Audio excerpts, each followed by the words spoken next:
guys, kenalin aku Larasati dengan NPM 2423169. Di video kali ini aku akan membahas tentang pengembangan kurikulum 2013 dan kurikulum merdeka atau KURMA. Sebelum kita masuk ke pengembangan kurikulum 2013 dan kurikulum merdeka atau KURMA, di sini saya akan menjelaskan fokus, karakteristik, dan tujuan dari kedua kurikulum tersebut. Yang pertama, kurikulum 2013.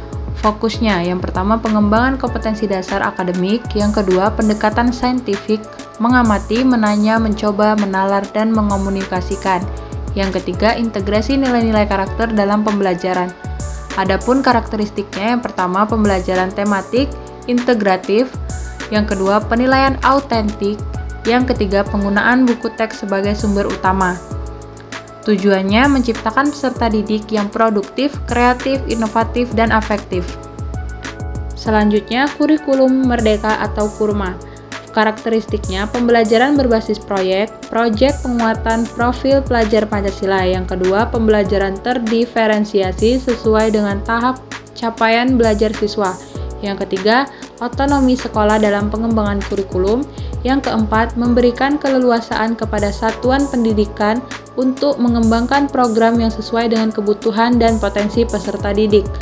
Fokusnya, pengembangan profil pelajar Pancasila. Yang kedua, pembelajaran yang berpusat pada peserta didik. Yang ketiga, fleksibilitas dalam pembelajaran.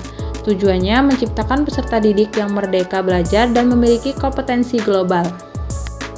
Selanjutnya, materi tentang pengembangan kurikulum 2013 dan kurikulum merdeka. Yang pertama, dasar pertimbangan kurikulum 2013. Tujuan sistem pendidikan nasional dan standar nasional pendidikan. Kurikulum 2013 dirancang untuk mencapai tujuan pendidikan nasional yang tercantum dalam Undang-Undang Sistem Pendidikan Nasional. Kurikulum ini juga didasarkan pada standar nasional pendidikan yang mencakup standar kompetensi lulusan, standar isi, standar proses, standar penilaian, dan standar lainnya. Yang kedua, pengembangan kompetensi. Kurikulum 2013 menekankan pengembangan kompetensi siswa secara holistik, mencakup kompetensi sikap, pengetahuan, dan keterampilan. Yang ketiga, peningkatan relevansi. Kurikulum 2013 dirancang untuk meningkatkan relevansi pendidikan dengan kebutuhan dunia kerja dan perkembangan zaman. Yang keempat, penggunaan karakter. Kurikulum 2013 mengintegrasikan pendidikan karakter dalam semua mata pelajaran. Selanjutnya, dasar pertimbangan kurikulum merdeka atau KURMA. Yang pertama, tujuan sistem pendidikan nasional dan standar nasional pendidikan. Sama seperti kurikulum 2013, kurikulum merdeka juga didasarkan pada tujuan pendidikan nasional dan standar nasional pendidikan. Yang kedua, pengembangan profil pelajar Pancasila. Kurikulum merdeka menekankan pengembangan profil pelajar Pancasila yang mencakup 6 dimensi: beriman, bertakwa kepada Tuhan Yang Maha Esa, dan berakhlak mulia, berkebinekaan global, bergotong royong, mandiri, bernalar kritis, dan kreatif. Yang ketiga, fleksibilitas dan personalisasi. Kurikulum merdeka memberikan fleksibilitas kepada sekolah dan guru untuk menyesuaikan kurikulum dengan kebutuhan dan karakteristik siswa. Yang keempat, pembelajaran berbasis proyek. Kurikulum merdeka mendorong pembelajaran berbasis proyek yang memberikan kesempatan kepada siswa untuk belajar secara mendalam dan kontekstual. Yang kelima, fokus pada materi esensial. Kurikulum merdeka memfokuskan pada materi esensial yang diperlukan untuk pengembangan kompetensi dasar siswa. Yang keenam, adaptasi terhadap perubahan zaman. Kurikulum merdeka muncul sebagai respon terhadap perubahan zaman yang sangat cepat dan juga sebagai respon terhadap ketertinggalan pendidikan Indonesia akibat pandemi COVID-19. Adapun perbedaan utama, kurikulum 2013 lebih terstruktur dan berfokus pada pencapaian kompetensi, sedangkan kurikulum merdeka memberikan lebih banyak fleksibilitas dan menekankan pengembangan profil pelajar Pancasila. Yang kedua, kurikulum merdeka memberikan keleluasaan kepada sekolah untuk mengembangkan kurikulum operasional sekolah, sehingga sekolah dapat menyesuaikan dengan kondisi dan kebutuhan masing-masing. Yang ketiga, kurikulum merdeka terdapat penilaian proyek penguatan profil pelajar Pancasila yang tidak ada di kurikulum 2013. Selanjutnya kita masuk ke materi rasionalitas pengembangan kurikulum. Yang pertama, kurikulum 2013. Kurikulum 2013 dikembangkan dengan tujuan untuk menghasilkan lulusan yang memiliki kompetensi yang lebih baik dalam pengetahuan, keterampilan maupun sikap. Selanjutnya, berikut adalah beberapa rasionalitas pengembangannya dalam kurikulum 2013. Yang pertama, penguatan kompetensi. Kurikulum 2013 dirancang untuk mengembangkan kompetensi siswa secara holistik, meliputi kompetensi sikap, pengetahuan, dan keterampilan. Yang kedua, kompetensi inti dirancang dalam 4 kelompok yang saling terkait, yaitu berkenaan dengan sikap keagamaan, kompetensi 1, sikap sosial, kompetensi 2, dan pengetahuan, kompetensi 3, dan penerapan pengetahuan, kompetensi 4. Yang kedua, penyelarasan dengan kebutuhan masa depan.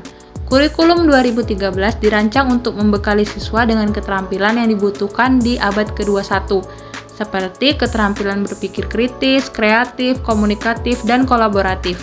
Yang ketiga, pengurangan beban materi. Pengurangan jumlah mata pelajaran, pengurangan materi pelajaran, dan penambahan jam pelajaran.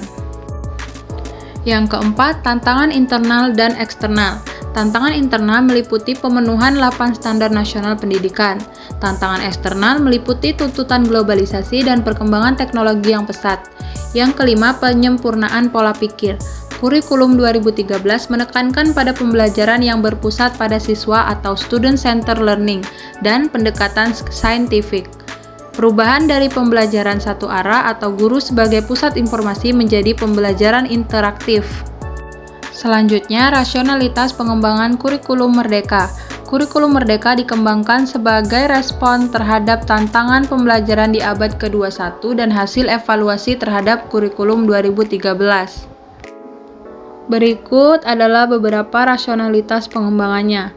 Yang pertama, krisis pembelajaran atau learning loss. Pandemi COVID-19 telah menyebabkan krisis pembelajaran yang signifikan. Kurikulum merdeka dirancang untuk membantu mengatasi krisis ini dengan memberikan fleksibilitas kepada guru untuk menyesuaikan pembelajaran dengan kebutuhan siswa. Yang kedua, kebutuhan akan pembelajaran yang lebih relevan dan mendalam. Kurikulum merdeka menekankan pada pembelajaran berbasis proyek dan pembelajaran yang berpusat pada siswa sehingga siswa dapat belajar secara lebih mendalam dan relevan dengan kehidupan mereka. Pengembangan karakter dan kompetensi abad ke-21. Kurikulum merdeka memberikan perhatian yang lebih besar pada pengembangan karakter dan kompetensi abad ke-21 seperti profil pelajar Pancasila, fokus pada materi yang esensial sehingga ada waktu untuk pembelajaran yang mendalam bagi kompetensi dasar seperti literasi dan numerasi, fleksibilitas dan otonomi. Kurikulum merdeka memberikan fleksibilitas kepada sekolah dan guru untuk mengembangkan kurikulum yang sesuai dengan kebutuhan dan konteks lokal. Memberikan otonomi kepada sekolah dan guru. Yang terakhir, menyederhanakan materi. Kurikulum merdeka menyederhanakan materi agar lebih berfokus pada materi yang esensial dan pengembangan kompetensi peserta didik.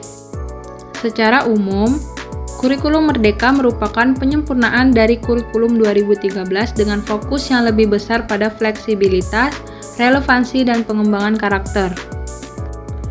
Jadi kesimpulannya, kurikulum merdeka dikembangkan sebagai jawaban atas kekurangan dari kurikulum 13, terutama dalam hal fleksibilitas, kebebasan belajar, serta pengurangan beban administratif guru dan siswa.